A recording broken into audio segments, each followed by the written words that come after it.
Et quittons la mer pour le désert. Ce week-end, nous vous faisons redécouvrir les destinations qui vous ont le plus séduit.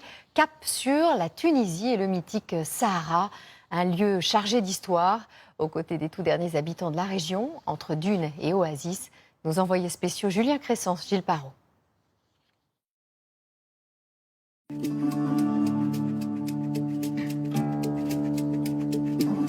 Je vivrai dans le désert jusqu'à ma mort. Je ne peux pas le quitter. Quand tu nais dans le Sahara, tu lui appartiens. Dans la chaleur des dunes balayées par le sirocco, ces nomades entament un nouveau périple. 100 km à travers le désert pour rejoindre le village où les attendent leurs troupeaux de chèvres, laissés en pâturage tout l'été. Accompagnés de leurs dromadaires, ils vont devoir marcher sans faiblir pendant une semaine. Bien sûr qu'on ressent la fatigue, surtout au niveau des jambes, mais on est habitué depuis tout petit. Après une journée de marche harassante, ils font une halte pour la nuit au creux de ces dunes, protégés du vent. Ces enfants du Sahara passent les 3/4 de l'année dans le désert. Coupés du monde, c'est ici qu'ils se ressourcent et puisent leurs forces. C'est un endroit tellement paisible. Écoute ce silence. Tu peux dormir à même le sable, sous les étoiles. Il n'y a qu'ici que l'on ressent de telles émotions.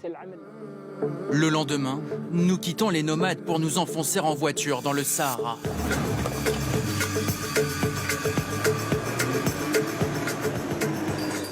Devant nous se dressent alors les ruines du fort de Tizavar. C'est un fort romain qui date du IIe siècle après Jésus-Christ. C'est ici que les Romains ont défendu pendant 2 siècles la position la plus au sud de l'Empire.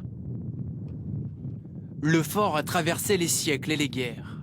En 1943, ces ruines servent de camp aux soldats français du général Leclerc, avant leur victoire face à l'ennemi allemand. Le général Leclerc, il a choisi cet endroit-là, vu sa position stratégique que domine cette plaine-là. L'histoire du Sahara n'est pas faite que de guerres. Ces dunes ont aussi été le témoin de miracles, comme celui de la palmeraie de Ksargilan. Plantée au milieu du désert après la découverte d'une source d'eau en 1953, elle abrite aujourd'hui des milliers de palmiers dattiers. Là, tu vois, les dattes sont encore vertes. On les cueillera en novembre, puis on les vendra dans tout le pays, et même en France. Ces palmiers sont tout pour nous. Ils nous nourrissent, nous ramènent de l'argent. S'ils n'étaient pas là, on mourrait. Direction à présent la partie rocheuse du Sahara. Sur ces immenses plaines de sel s'étend normalement un lac de 5000 km². Asséché comme tous les étés par une chaleur accablante. Il fait alors perdre aux hommes tous leurs repères. Vous pensez voir derrière moi une étendue d'eau. Mais lorsque j'approche, elle disparaît car ce n'est en fait qu'une illusion d'optique, un mirage provoqué par les rayons du soleil lorsqu'ils réfléchissent sur les cristaux de sel. Nous rejoignons Hama. Depuis 35 ans, ils récoltent et vendent ces cristaux. Leur concentration en sel est 3 fois plus élevée que la normale. Elle tue tous les microbes de peau. Ça, c'est contre la maladie contagieuse.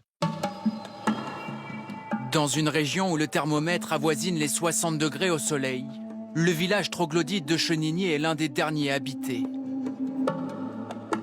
Quelques familles de Berbères vivent encore ici.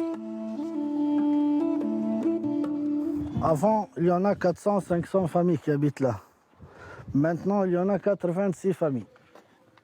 Boubacar a choisi de rester dans le village de ses ancêtres. Il habite cette maison conservée à l'identique depuis sa construction, au XIe siècle.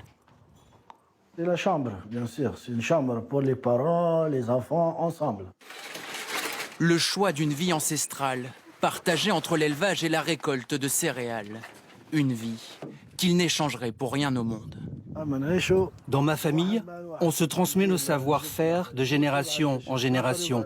Je veux assumer cet héritage. Le dernier garant d'une culture aujourd'hui menacée par l'avancée inexorable du désert.